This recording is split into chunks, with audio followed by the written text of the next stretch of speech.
जय हिंद मेरे प्यारे बच्चों।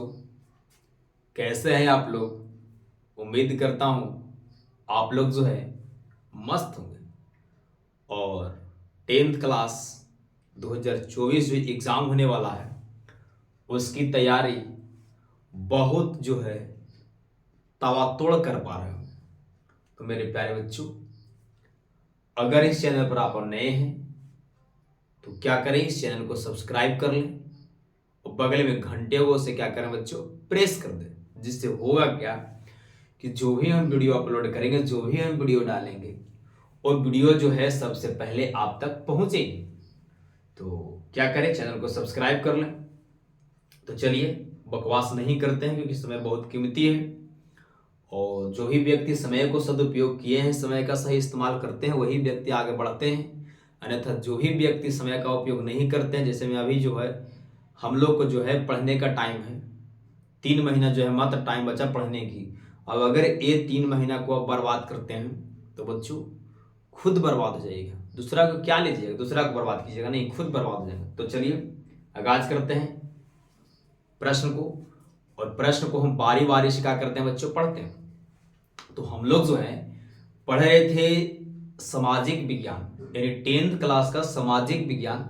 और सामाजिक विज्ञान में पढ़ रहे थे क्या चीज, सिविक्स, जिसे हम बोलते हैं राजनीतिक शास्त्र।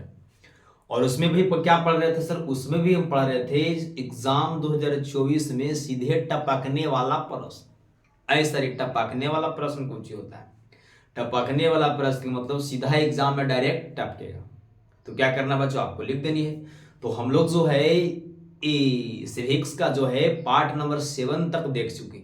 और अगर अभी भी पार्ट 7 आप ना देखे हैं, पार्ट 7 में से कोई भी पार्ट सिविक्स का पार्ट नहीं देखे हैं, तो इस चैनल पर अपलोड है, जाइए और वीडियो क्या करें बच्चों, बारीकी से देखें। देखने के बाद हम चैलेंज करता हूं कि एक भी नहीं सब्जेक्ट छूटेगी। तो आज जो होगा सिविक्स का पार्ट नंबर 8वां होगा, मतलब 8 होगा, 8 जिसको बोलते हैं इंग्लिश में। तो इस वीडियो में हम पढ़ेंगे क्या सर, पहला पढ़ेंगे हम क्षेत्रवाद क्या है, यानी क्षेत्रवाद क्या होते हैं, चाहे क्षेत्रवाद किसे कहते हैं।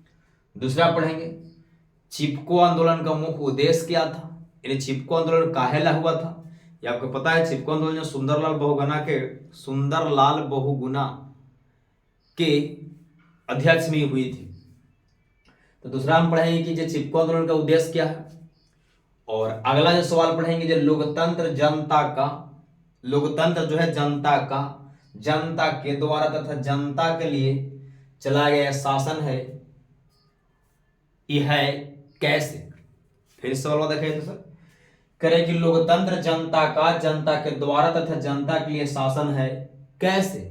इसके बारे में हम बारीकी से पहले क्या करेंगे, समझेंगे। ये जो लिख दिए हैं आपको सुविधा के लिए, क्योंकि डिजिटल बोर्ड नहीं ना बउआ कि हम आपको समझा देते फिर नीचे लिखा रहेगा तो उलट के दिखा देंगे। लिखना पड़ता है ना, क्या कीजिएगा। अगला सवाल पढ़ेंगे सर ग्राम सभा क्या है।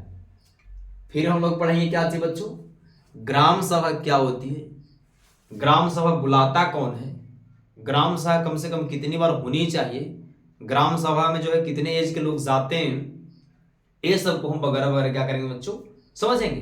तो चलिए, और वीडियो को स्किप नहीं करनी है, वीडियो को बढ़ाना नहीं है, तो वीडियो को छोड़ के भी नहीं जाना है।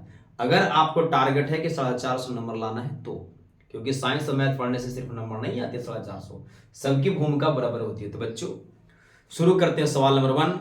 ये सवाल 29, 30, 31 और 32 होगी, बट यहाँ 50 लिखा गया, इसको 32 समझ लीजिएगा। क्या था समझ रहे हैं, कितना है बच्चों, ये 32 सवाल नंबर है। 32 समझ में आती है ना। तो सवाल पहला क्या है सर, पहला सवाल है कि ये क्षेत्रवाद क्या है।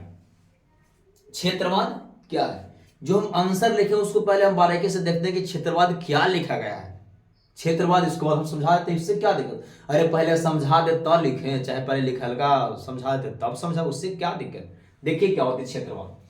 लिखिए क्षेत्रवाद एक ऐसी भावना है जिसमें किसी विशेष क्षेत्र के लोगों को ऐसा लगता है कि मेरा ही क्षेत्र सर्वश्रेष्ठ है, बाकी सब साधारण है। ऐसी भावना उत्पन्न होने पर वह क्षेत्र देश से अलग होना चाहता है, उसे हम क्षेत्रवाद कहते हैं। और जिससे अलगवाद की स्थिति पैदा होती है मेरे प्यारे बच्चों। देखिए क्षेत्रवाद होती क्या है। क्षेत्रवाद में ढेर लोग सोचते हैं ये क्षेत्रवाद के मतलब होता है ये एक ऐसी भावना है जो कोई देश चाहे कोई राज्य से करती है। वो करता है क्या है, वो सोचता है कि मान लीजिए कि हम इस क्षेत्र में रह रहे हैं, ठीक है, हम मान लीजिए कि अभी यहाँ पढ़िए और आप जो है कुछ अलग जगह पे, जैसे मान लीजिए कि मैं अभी लाओ में हूँ और आप है जो पटना में है, ठीक है, मैं हम जो लाओ है मैंने हम अभी लाओ है, आप है जो पटना दोनों है जो मिलल है, ठीक है, दोनों साथ है।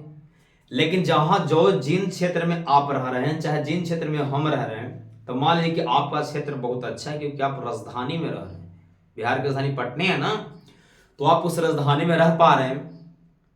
तो आप सोचिए कहिएगा कि हमारा क्षेत्र जो है सबसे अच्छा क्षेत्र है, ये क्षेत्र जो है सबसे सर्वश्रेष्ठ क्षेत्र है, यहाँ सब चीज की सुविधाएं हैं, यहाँ पढ़ाई अच्छी होती है, यहाँ डॉक्टर की सुविधाएं हैं, यहाँ सब खाने पीने की सुविधा है। यानी आप बोलिए कि हमारा क्षेत्रवा जो है सबसे बढ़िया क्षेत्र है, ई एरिया जो है सर्वश्रेष्ठ एरिया है, सर्वश्रेष्ठ क्षेत्र है। आपका क्षेत्र जो है खराब है, हमारे क्षेत्रवा से आप खा रहे हैं, हम कमा कमा कर दे रहे हैं, यहाँ से खा रहे हैं, न तो आपसे नहीं हो रहा। यानी कि ये ऐसी भावना है जिसमें लोग क्या करता है कि अपन क्षेत्रवा को अपन एरिया को सर्वश्रेष्ठ मानते हैं, यानी सबसे अच्छा मानते हैं, और बाकी को क्षेत्रवा को नीचा मानते हैं, मतलब कम, मतलब उसकी वैल्यू नहीं है, वो अच्छा नहीं है, और हमारा क्षेत्र बड़ी अच्छा है। ऐसी भावना जो होती है ना किसी को, यही भावना को हम बच्चों बोलते हैं क्षेत्रवाद। इसमें होती क्या है, जब ऐसी भावना आप में आने लगेगी तो पता है क्या करिएगा, सोचिए कि हम अलग हो जाए, तो सोचिएगा आप कि हम अलग हो जाएं इससे। काहे सर, काहे अलग हो सोचेगा। जैसे बच्चों झारखंड जो है बिहार से 2000 ईस्वी में अलग हुई, तो बिहार से झारखंड 2000 ईस्वी में अलग हुआ था। काहे ला, झारखंड को लग रहा था कि जे हमारा क्षेत्र जो है सबसे अच्छा क्षेत्र है, झारखंड है उसको लगा कि सबसे अच्छा क्षेत्र हमारे का है, हमारे यहाँ कारखाना थी, कोयला है, स्टील प्लांट है वगैरह वगैरह, लोहा के कारखाने हैं, छोटे छोटे कारखाने हो छोटा हो या बड़े से कम, सीमेंट वगैरह है। इन्हीं झारखंड को लगने लगा कि हमारे क्षेत्र सबसे अच्छा है, होने वाला क्षेत्र खराब है, तो फिर झारखंड का हुआ बच्चों की बिहार से अलग हो गए। ओकरा लगला है कि सबसे क्षेत्र हमारे अच्छा है, ओकर क्षेत्र खराब है। तो जब ऐसी भावना आपको आवेगा तो भावना को हम क्षेत्रवाद कहते हैं। और जब ऐसी भावना आएगी बच्चों तो अपने आप में फुट होगा, अपने आप में लड़ाई होगा, अपने आप में बिलगाव होगा, दुश्मनी होगी, और फिर क्षेत्र का सोच देगा कि हम एक रात से अलग हो जाए। मेरे प्यारे बच्चों, हमनी के घरे भी ऐसे होता है। आपकी घर के बात कीजिए, हमको जैसे में मान ली कि हम वो आप दोनों भाई हैं, ओके, हम दोनों भाई हैं और हम जो है बहुत कमा रहे हैं, चाहे आप जो है बहुत कमाते हैं, हम कम कमाते हैं। आप कमाते हैं मंथली 20,000 और हम कमाते हैं मंथली 5,000, तो आप पता है क्या सोचिएगा, आप सोचिए कि हमरे कमैया से मतलब ही खा रहा है, मैंने हम ही सबसे अच्छा है, हम ही सबसे, तो क्या सोचिएगा आप, पता है क्या सोचिएगा कि आप सोचिए कि चलो भैया से हम अलग रहे क्योंकि कमाता ना होकर ठीक ना है। वैसे ही जो है क्षेत्रवाद होती है, ये ऐसी भावना होती है जिसमें लोग को सोचता है कि हमारा क्षेत्र सबसे अच्छा है, ओकर क्षेत्र खराब है, और हमरे क्षेत्रवा के चलते ओकर पेट चल रहा है, तो क्षेत्र का सोचता है कि हम ओकरा से अलग हो जाए। उम्मीद करता हूं बातें जो समझ में आ रही है बच्चों, इतना एग्जाम्पल सिंपल दे रहे हैं ताकि आप ज्यादा से ज्यादा समझ पाए सवालों को, ठीक है ना। तो कह रहे क्षेत्रवाद क्या है सर, वही तो लिखल है कि क्षेत्रवाद एक ऐसी भावना है जिसमें किसी विशेष क्षेत्र के लोगों को ऐसा लगने लगे, ऐसा लगने चाहे ऐसे लगने लगता है कि मेरा ही क्षेत्र सर्वश्रेष्ठ है, बाकी सब साधारण है। अभी क्या बोले, ये ऐसी भावना है जिसमें लोगों को लगने लगता है कि मेरा ही क्षेत्र सबसे सर्वश्रेष्ठ है और बाकी लोगों का क्षेत्र जो है समान है, मतलब साधारण है। ऐसी भावना उत्पन्न होने पर वह क्षेत्र देश से अलग होना चाहता है बच्चों। और जब ऐसी भावना आपको माइंड में आ जाएगा कि हमारा क्षेत्र सबसे अच्छा है, ओकर क्षेत्र बेस है, समान है, तो ऐसी भावना अगर माइंड में आएगी तो जिससे क्या होगा, वो क्षेत्र जो है उद्देश्य से चाहे वो राज्य से बच्चों अलग होना चाहेगा, जिसे अलगवाद की स्थिति पैदा होती है। अलगवाद के मतलब अलगवाद मैंने उसमें क्या कह सकते हैं, उसमें हटनी चाहे दुश्मनी कह सकते हैं, अलगवाद की पैदा उत्पन्न मैंने चीज यह लिखा है कि जिससे अलगवाद की स्थिति पैदा होती है। शायद लाइट चमक रही होगी, मैनेज कीजिएगा वहां पे। उम्मीद करता हूं यहां तक समझ में आई होगी बातें। अगला अगर टॉपिक की बात कीजिए बच्चों, चिपको आंदोलन का मुख्य उद्देश्य क्या है? बड़ा बदनाम सवाल है। चिपको आंदोलन का मुख्य उद्देश्य क्या है? अगले वीडियो में हम लाएंगे कि चिपको आंदोलन क्या है, इसके बारे में वर्णन करें। बट यहां 2 नंबर में आपको आएगी कि चिपको आंदोलन का मुख्य उद्देश्य क्या है। मेरे प्यारे बच्चों, आप पढ़े हुए कि चिपको आंदोलन जो है वनों से संबंधित है। इसके जो है नेता जो सुंदरलाल बहुगुणा थे। चिपको आंदोलन के नेता कौन थे? सुंदरलाल बहुगुणा। समझ में आ रही? इसमें हो रही थी क्या बच्चों कि वहां जो था एक मतलब ईमेल समझिए, ज्यादा इसको फिर अगले वीडियो में लेंगे। वहां जो है सुंदरलाल बहुगुणा थे, जो पेड़ को काटने के लिए वहां के लोग जो है पेड़ को नहीं काटे दे रहे थे। अब समझिए जब पेड़ कटेगा तो पेड़ कटेगी तब पेड़ में रहने वाले जो वन जीव है, वन में रहने वाले जो जीव है, उनकी भी नुकसान होगी। तो कह रहा चिपको आंदोलन का मुख्य उद्देश्य क्या था? तो पहला देखिए चिपको आंदोलन का मुख्य उद्देश्य क्या था।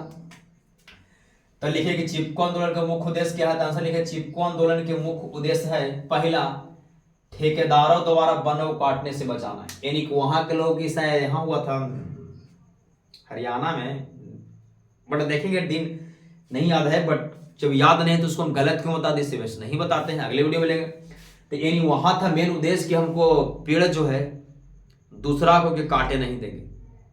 दूसरा बात कि अगर ये पेड़ कट जाएगा तो इसमें जो वन है, जो जंगल है, इसमें जो जीव रह रहे हैं वो कहां रहे। तो मेन उद्देश्य था क्या? पहला कि ठेकेदारों द्वारा वनों को काटने से बचाना। इनको कहना था कि दूसरा को ठेकेदार, दूसरा ठमा के आदमी जो है वन को नहीं काटेगा, जब काटेगा तो यहीं के लोग काटेगा, लेकिन दूसरा ठमा का ठेकेदार न काटेगा। तो पहला क्या हुआ? ठेकेदार द्वारा वनों को काटने से बचाना।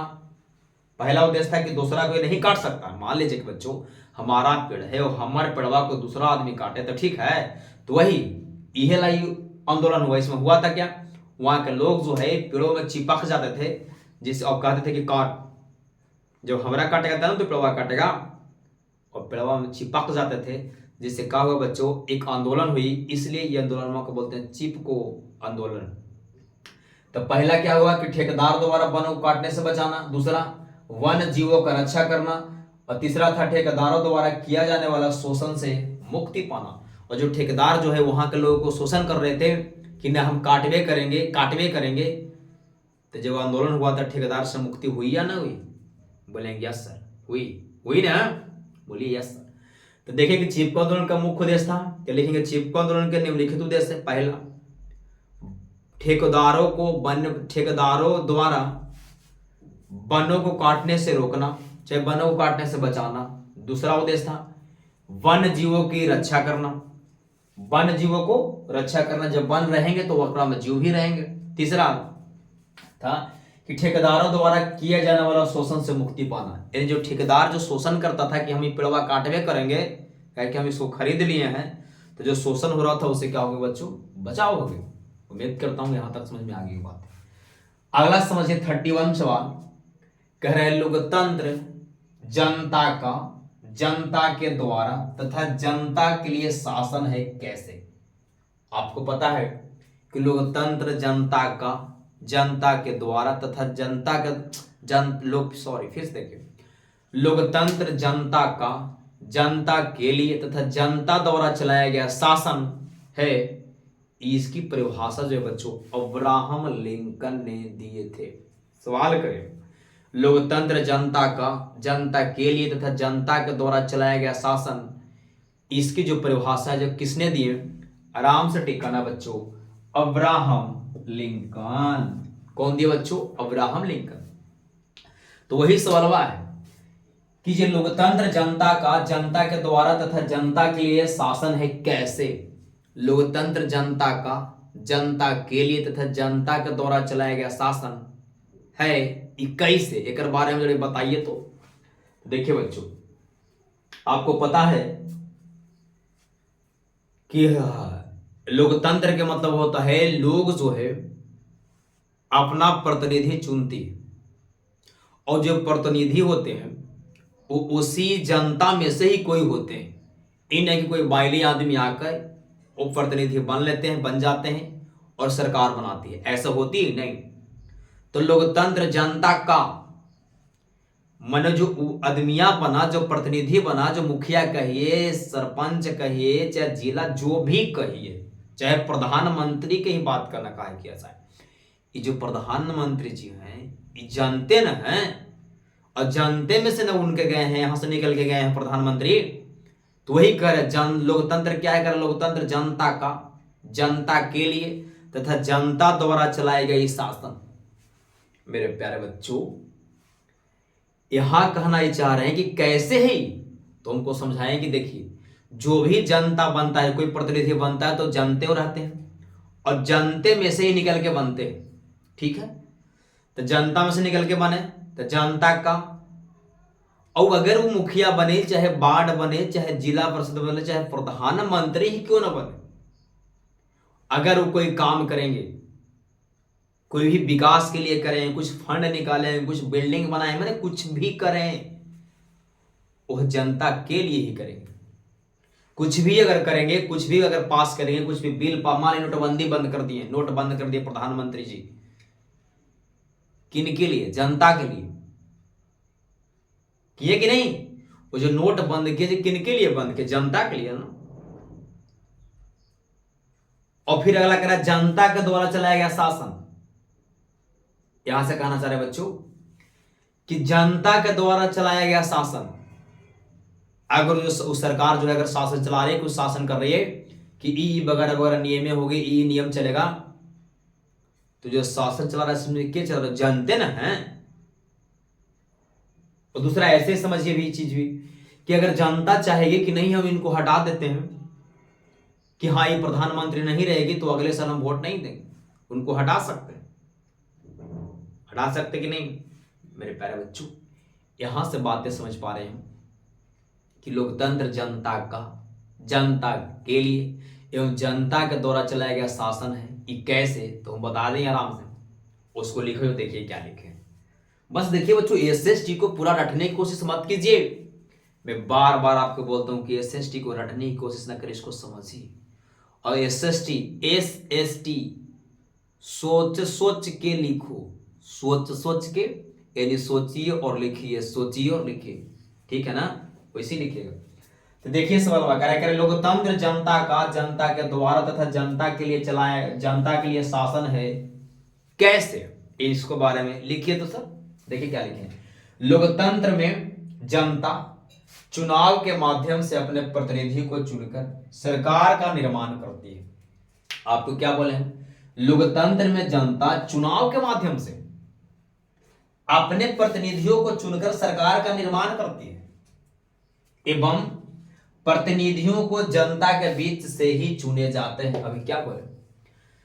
लोकतंत्र माने लोग जो है, हमारे यहाँ के लोग जो है अपने प्रतिनिधियों को चुनते हैं, और चुनते कहां से है? तो जनता में से ही चुनते हैं, इन लोगों में से ही चुना जाता है। वही लिखे कि लोकतंत्र में जनता चुनाव के माध्यम से अपने प्रतिनिधियों को चुनकर सरकार का निर्माण करती है एवं प्रतिनिधियों को जनता के बीच से ही चुने जाते हैं तथा सरकार जनता का ही होता है।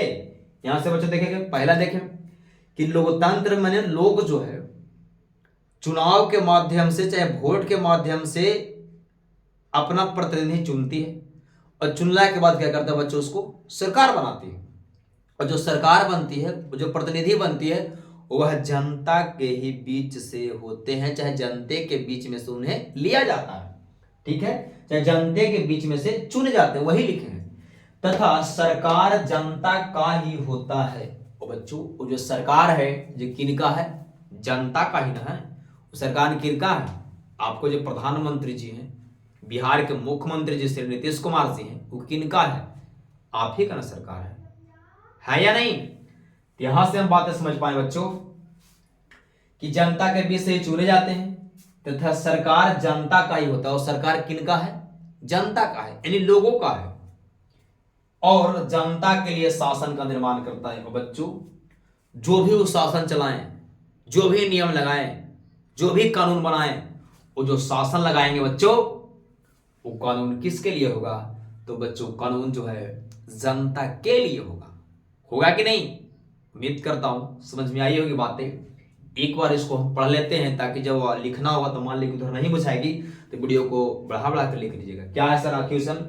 लोकतंत्र जनता का द्वारा तथा जनता के लिए शासन है कैसे? आंसर देखिए, लोकतंत्र में जनता चुनाव के माध्यम से अपने प्रतिनिधियों का चुनकर सरकार का निर्माण करती है, ठीक है, एवं प्रतिनिधियों को जनता के बीच से ही चुने जाते हैं तथा सरकार जनता का ही होता है और जनता के लिए शासन का निर्माण करता है। मेरे प्यारे बच्चों, अब तो प्रॉब्लम नहीं होगी। अभी भी अगर प्रॉब्लम कुछ हो बच्चों तो कमेंट में कीजिएगा, ठीक है ना। अगला सवाल 32 सवाल जो है बच्चों बहुत भी आए। सवाल क्या है सर? सवाल है कि ग्राम सभा क्या है? ग्राम सभा क्या है? मेरे प्यारे बच्चों, आप जो है ग्राम सभा के बारे में बहुत बारीकी से जानते होंगे। ये ग्राम सभा जो है पंचायतों में होती है, ग्राम में होती है, गांव में होती है। तो आपको सब पूछ रहा है कि ग्राम सभा क्या है। अब ये सवाल आ जाए कि ग्राम सभा क्या है, इसको लिखना हो तो आप सोचित रहिए कि क्या लिखें।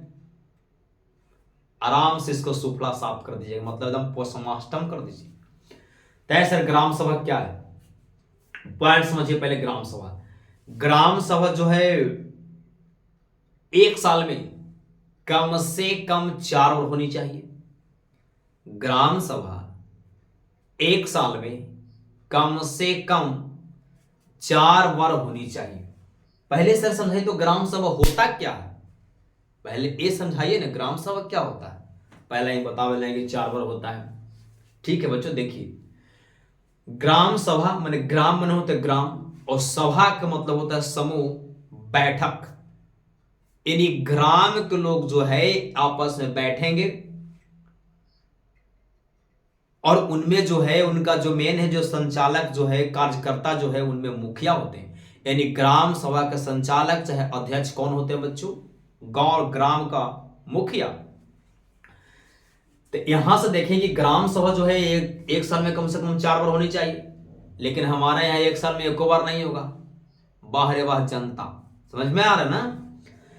तो यहां से देखिए कि ग्राम सभा की बैठक जो है ग्रामों में होती है, और इस सभा में यानी ग्राम सभा में होती क्या है कि जो भी हमारे गांव, हमारे एरिया, हमारे क्षेत्र में जो विकास हुई, और चाहे जो विकास अब होनी है, चाहे और क्या क्या विकास करनी चाहिए, कहां कहां कमी है, वे सब जो है बच्चों ग्राम के लोग यानी ग्राम की जनता जो है अपने मुखिया जी से कहते हैं, चाहे लिख के देते हैं कि हाँ सर यहाँ यहाँ हमको क्या करिए, रोड बना दीजिए, गलियां बना दीजिए। वहां चल जाएंगे आम सभा में। तो आम सभा में, आम सभा के भागीदारी कौन है? वैसे पुरुष चाहे स्त्री जिनकी उम्र 18 साल से ज्यादा हो, वो सभा में जा सकते हैं। पॉइंट समझिए सर फिर से। ग्राम सभा के अध्यक्ष कौन होते हैं? मुखिया होते हैं। ग्राम सभा एक साल में कम से कम 4 बार होनी चाहिए। इसे 2 बार भी होगा तो काम चलेगा, लेकिन कम से कम 4 बार होनी चाहिए। एक किताब कहता है, संविधान कहता है कम से कम 4 बार। तो ग्राम सभा कम से कम एक साल में 4 बार होनी चाहिए। इसका अध्यक्ष चाहे कार्यकर्ता कौन होता है? मुखिया होता है। इसका संचालक मुखिया होता है। ग्राम सभा में वैसे व्यक्ति जा सकते हो, वैसे व्यक्ति जाके बैठ सकते हैं जिनकी उम्र 18 साल से ऊपर हो, चाहे तो वो लड़का हो चाहे तो लड़की हो। अब देखोगे ग्राम सभा में आप जाते हो तो उसमें देखते हो बोलेगा, क्या बोलेगा? देवी स्थान से अखिलेश सर के घर तक पीसीसी की कार्य पूरी हुई। इन्हें मतलब कनु जगह है तो बोला कि जे अखिलेश कुमार यादव के घर से शंकर भगवान के जो मंदिर है वहां तक की जो है नली गली की निर्माण। आप बोलिएगा हाँ हाँ हाँ हाँ। फिर बोला है कि जे हमारे गांव में जो है 10 गो चापाकल का निर्माण, फलन जादव फलन नी फलन उल, तो आप लोग बोलेगा हाँ हाँ हाँ हाँ, पीछे से खाली बोलेगा हाँ हाँ हाँ हाँ, समझ रहे हैं ना। फिर बोले कि वहां से वहां तक जो है फलना के कॉलोनी पास, चिलना के कॉलोनी पास वगैरह वगैरह, तो आप पीछे से बोलिएगा हाँ हाँ हाँ हाँ, समझ रहे हैं ना। ये होती है आम सभा बच्चों। यानी कहना चाह रहे हैं कि आम सभा में जो है ग्राम के सभी लोग आकर बैठते हैं, उनके अध्यक्ष मुखिया होते हैं। और आम सभा जो है, ग्राम सभा जो है, आम सभा बोलते हैं सर, बट ढेर बोलते हैं शायद ग्राम सभा को ही आम सभा मीटिंग, बट मैनेज कीजिए, लेकिन ग्राम सभा होता है। ग्राम सभा में क्या होते हैं, ग्राम के सभी लोग जाते हैं, जिनकी एज 18 से ऊपर हो, चाहे वो मेल हो चाहे फीमेल हो, माने पुरुष हो या स्त्री हो, वे उनमें भाग ले सकते हैं।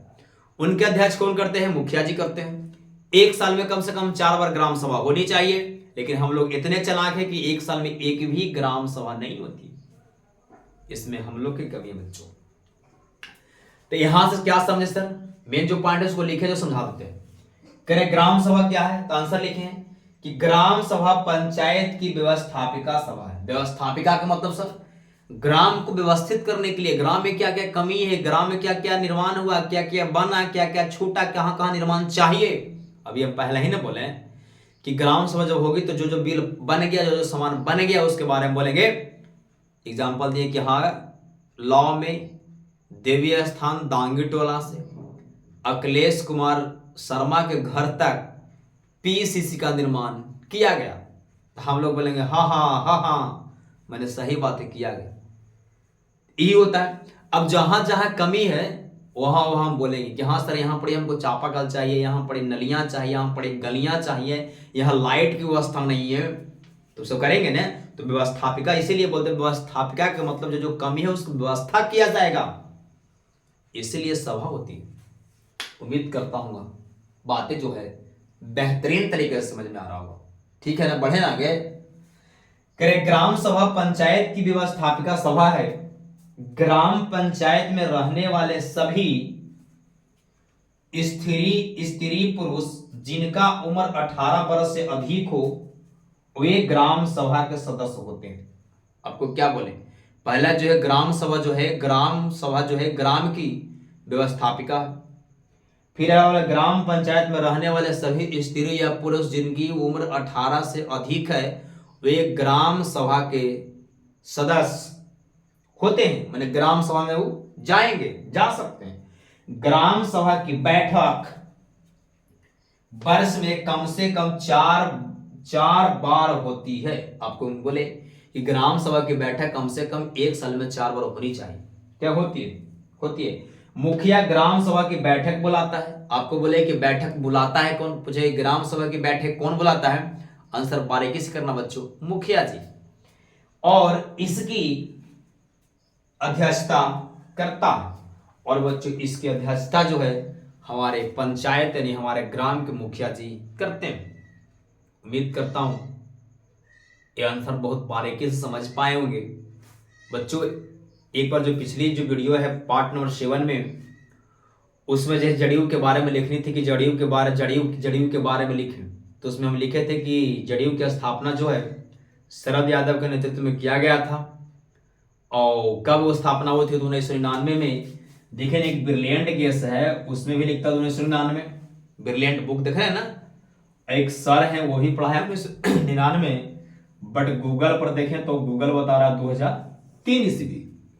तो आंसर ऐसे 2003 ईस्वी आ रहा है, हमारे यूट्यूबर से देखें 2003 ईस्वी, तो बच्चों उसको सुधार लीजिएगा।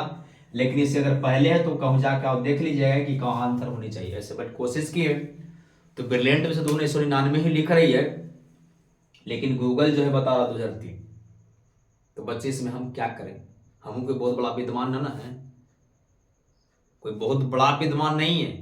मतलब ऐसे कहा बोले सर, मतलब हम जानते हैं कि बड़ाई करने से खुद बड़ाई नहीं होती है, जब बड़ा सलाई करेगा खुद बड़ाई हो जाएगी। ओके, तो बच्चों उम्मीद करता हूँ ये वीडियो को देख लीजिएगा, ये नहीं कि कमेंट कीजिएगा कि सर गलती पढ़ा दी है, उससे कोई दिक्कत नहीं है, मैनेज कीजिएगा।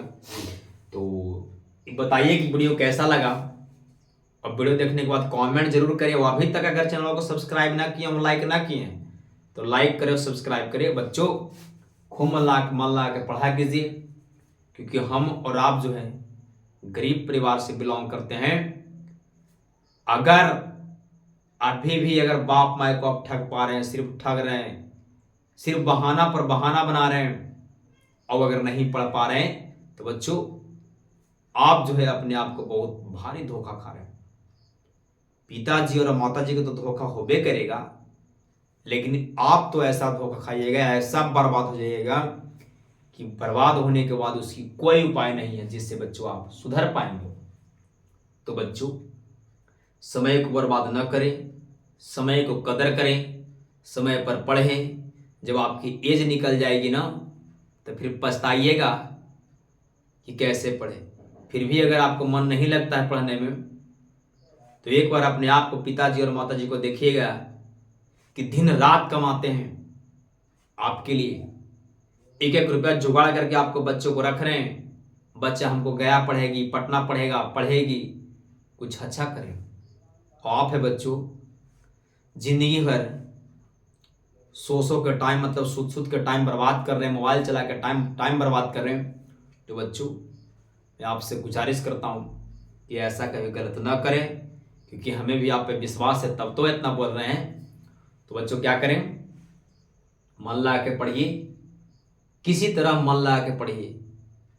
आप अगर अभी मन लगा के पढ़िएगा ना, तो आने वाला समय में सबसे ऊपर आप ही रहेंगे।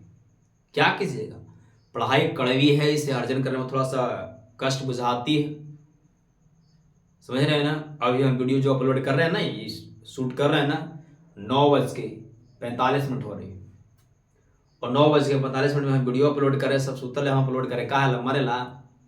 बट क्या करें, अपने बड़ाई करने से बड़ाई नहीं होती है। जब तक हम भी कुछ हाई लेवल तक नहीं जाए, बड़ाई करने से क्या होगी बच्चों। तो क्या करें, लाइक करिए, कमेंट करिए। एक सवाल करते हैं, उसका आंसर देनी है कि ग्राम सभा का बैठक कौन बुलाता है। इसका आंसर कमेंट में पिन करें। तो वीडियो देखने के लिए बहुत बहुत धन्यवाद। बाय, चलते हैं। बच्चों अगर पीछे नहीं बुझा रही है नीचे, तो देखिए थोड़ा सा मोबाइल को नीचे कर देते हैं, देखिए क्या लिख ले, इसको मैनेज कर लीजिएगा, ठीक है ना। तो थैंक यू बच्चों।